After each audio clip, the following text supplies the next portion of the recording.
it actually is very intimidating. You got to go into a little office. You have to set an appointment. I mean, you look sketchy, so I get it. Yeah, but are these the rules for everybody? Yeah, I mean, if you're on the other side of the airport, what's the reason why you need to be able to get into that gate? Welcome to the Aviation Mentors podcast, the podcast that takes your dreams of flight and turns it into reality. Sponsored by Strass Financial, financing your flight training. For pilots, by pilots. I'm Brandon Martini, a commercial pilot and flight instructor. And I'm Carson Vasquez, I'm a private pilot. Whether you're a seasoned pilot or beginner with dreams of flight, Aviation Mentors is your source for expert insights, industry trends, and inspiring stories. So fasten your seatbelts and prepare for this incredible journey through the skies. And stay connected with us on social media for exclusive content. And visit our website at www.aviationmentors.com and let us be your co-pilot on this adventure. Welcome back, everybody, to another awesome and, of course, amazing episode of the Aviation Mentors podcast. Thank you so much for joining us today. We really appreciate it. We're hopefully going to have a couple episodes recorded today, and that is because I am going out of the country for a little while. Yeah, not a business trip. Well, actually, the first day I get to London, I am going on a business trip. Are you really? The entire day I am in meetings, and How are you justifying this trip? Yeah, except for I pay for the whole thing. No business expense whatsoever. You paid for the whole thing. You're going to be working some funky hours. I decided I'm only going to work 4 hours a day, besides like on my email stuff. But like for meetings. Let's see how long that lasts. Yeah, I know. No, but for meetings and stuff, I'm going to be doing only meetings during a 4-hour time window. And that time window is going to be like 3, my time, it'll be like 3 to 7 p.m. Okay. It'll be a weird one, but it's workable. I mean, when you go to Asia, it's like midnight. If you go to Europe, it's not that far off. Yeah, it's just like super East Coast time. Yeah, super East Coast.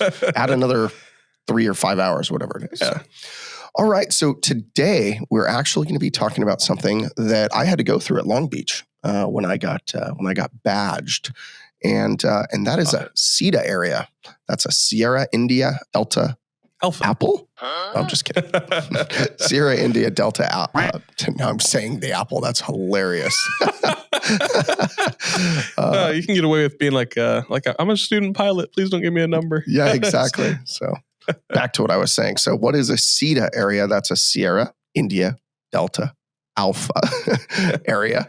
So Carson, why don't you tell us a little about what a SIDA is and where do you find them at? Yeah. And then I'll go through some purpose of it. Yeah, I hope you would because you've gone through it. So a SIDA area, it stands for Security Identification Display Area, which is actually pretty self-explanatory. You have to have some sort of ID on you. Brand said he got badged, so you have to have a badge on you. And you typically find these within commercial airports with commercial service or Part 121, really big FBOs at a Class Charlie or Bravo airport. And the whole purpose is just to enhance security and access control.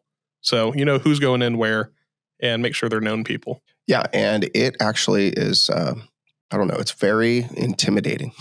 You got to go into a little office. You have to set an appointment. It depends on it. So I went in Long Beach. I'll give my Long Beach explanation. So I went to Long Beach. I actually had to have a sponsor because I subleased my hangar when I had it there. So I had to have a sponsor.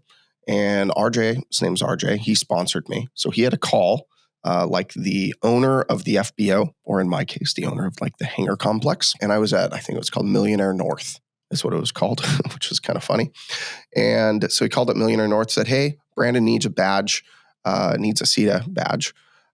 Can we please get him set up? So they put my name on a list. Then I went to the airport, had to set an appointment with the airport, wait like a week or so, and come back for my appointment. Then they give me this test and they said, hey, you have 5 minutes to read through all this stuff. And then you need to score at least like a 90 or 100% or like pretty much perfect score on this to get badged. And if you fail, you can come back. I can't remember. I think a week or two later. So I said, okay, I'm going to go ahead and do this. So I went and took my little test and I think I missed one, so it must not have been 100% because they let me have the badge. What were they asking the test? Just like don't let anyone in the gate behind you and it was things like that? Yeah, it was, do you let any cars come in behind you? Do you let anybody who's not badged come in behind you? Even if they have a badge, are they allowed to come in behind you? To scan their own badge. They have to scan their own badge in and out. When do you have to have your badge on you? Can you leave anybody unattended? The answer is no, you can't leave anybody unattended. You cannot let one person who's not in your party come through the gate without a badge, all sorts of stuff. And so if I was to go with you, could I? If you have the badge? As long as I have the badge, but you kind of have to be like right next to me the whole time. Can't wander. You can't be wandering around the airport. Not even if you have to go to the bathroom, I have to escort you to the bathroom. No. Not in the bathroom. I hope there's a line somewhere. Thank you. There is a line somewhere. No, so you have to escort to the bathroom. If you have a whole bunch of people with you, well, now you got to escort. Everybody's got to come with you to the bathroom. Like, it's kind of a pain in the butt. Yeah. And then there's other areas that you cannot taxi in and out of, like where like they've got different versions of this at different at the airport. So I was able to go to almost everywhere in the entire airport, except I could not go to like where TSA, like all the 121 operations were at. Like So you can't go to like the gates. Yeah, I could not go to the gates, and like there was a secondary area that I was not allowed to go into. So is it kind of split up in like where GA pilots can go and airline pilots can go? Worse than that, actually, now that you ask. I could only get into 2 gates at Long Beach out of all of them at the entire airport, and there's probably 30 gates. Like they turned on certain gates for me. Huh. Yeah. I could only drive through one gate, and I could only go into 2 walking gates. I mean, you look sketchy, so I get it. Yeah. But are these the rules for everybody? Yeah. I mean, if you're on the other side of the airport, what's the reason why you need to be able to get into that gate? I mean, you don't need to. It's just... Yeah, it was really weird. Oh. Yeah. But the fact if you have a badge, though, on the other side of the airport, then you can walk around like freely. It's really nice, actually. Well, I do appreciate that they keep some sort of semblance of security at least. Totally. Yeah. Yeah, that was nice. You know what time it is, Carson? Time is it, Brandon? It's time to talk about one of our favorite companies. Which company would that be? Aviation Mentors is excited to be sponsored by the one and only Stratus Financial, dedicated to supporting the next generation of future aviators. You know, Stratus Financial really understands the financial challenges that students face in pursuing their aviation dreams. That's why they offer student loans specifically tailored to aspiring pilots. With competitive rates and flexible repayment plans, Stratus Financial helps take your aviation education to new heights. So go visit their website today at www.stratus.finance. Just to be clear, that is not .com, it's .finance. And embark on your journey towards a sky full of possibilities. Carson, it's time to get back to what we do best. The show. You can taxi without a SIDA, by the way, but you can't like go taxi to your buddy's hangar and get out and go leave your plane in there and then leave. So if I was to like go land at Long Beach, I can taxi to Millionaire to the FBO, but I can't taxi to your hangar. You could if I was there when you got there. Okay. But you can't even get out of the gate. You'd get stuck. You had to badge your way out of the gate as well. Interesting. Which actually seemed like a fire danger to me for some reason. Like it seemed like a safety issue for like me as the person. To try and just, get out. Like what if I just needed to get out in case there was an emergency? No, you're stuck behind the gate. Climb the fence. No, with barbed wire and stuff at the top. Thanks. Yes. What do you want, barbed wire or fire? Maybe both. But yeah, that was the issue. That's interesting. Okay. Yeah. So I'm sure it only gets more intense because that was Long Beach, which is a Charlie, right? So I'm sure I could probably like trying to go to LAX, which I can't see a reason you'd ever want to do that. But I mean, I landed at LAX my 172 at night. During COVID or just during COVID? Yeah. I was like, just for fun or? Nah, it's in my logbook. That's the largest that's a cool one. Airport I was ever able to do. And I think you can still do it nowadays, but you just have to pick the right time. And pay $100-something bucks? I have no idea. I did a touch and go. Oh. Actually, they wouldn't let me do a touch and go. I did a full stop taxi back. I heard that at those bigger airports, all the taxi lights are pointed upwards. Is that true? Oh, they're so bright. You can barely see everything. Yeah, it sucks. Huh. Yeah, because I know I don't know what direction they were actually painted or pushed. I mean, but yeah, they're just way brighter. They're way brighter. You're going for a plane that's 20 plus feet above. Yeah, that makes sense. Yeah, exactly. So ooh, that was pretty. That was a good jinx. Good. Yeah. I'll you take it then. All right. So, so airports that might have a SIDA, just think of basically all the Bravos will have SIDA. All or most of the Charlies probably, and then very few Deltas. John Wayne's Delta, right? No, it's Charlie. It's Charlie. Then Long Beach, I think, is a Delta. Are you sure about that? I'm pretty sure Long Beach is a Charlie. Well, we're about to find out right now, aren't we? Sky Vector.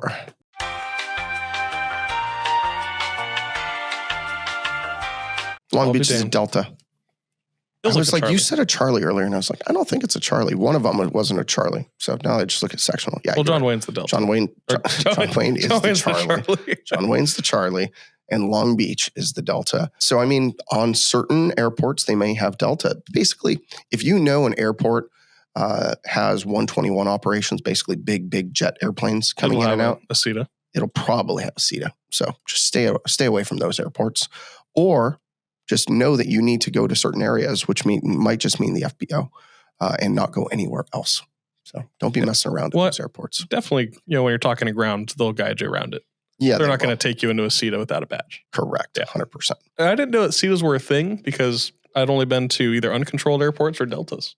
Yeah, I guess so. And I mean, you've been to John Wayne, but you just go to the FBO there and you don't even realize it. But if you look at everybody, they all have badges.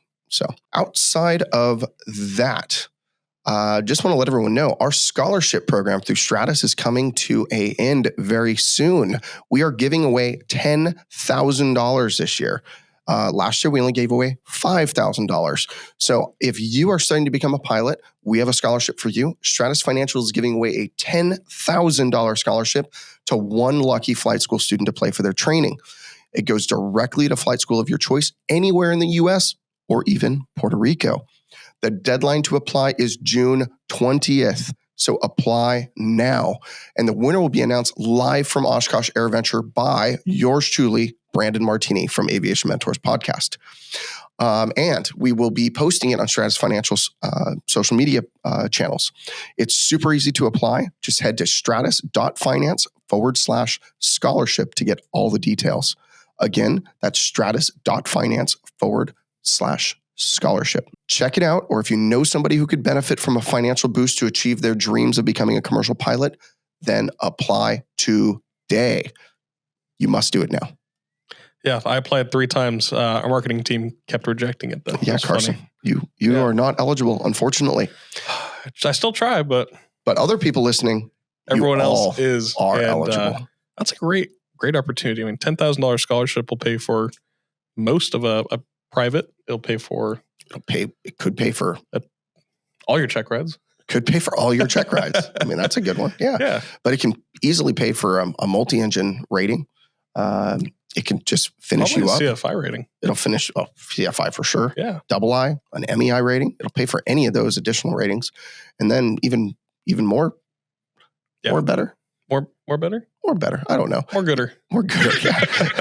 And even better. I mean, if you're lacking the funds to finalize a rating, you'll be able to get it done.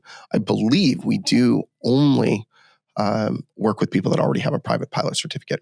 So if you don't have your private, go get it, finish it up before then, or you'll have to wait till next year's scholarship. I like that we do this every year. I do too. I love giving away money. Well, giving it away for a good reason. Yeah, for a good reason. I was like, I ask for money all the time. You're like, I love spending money. I love spending money.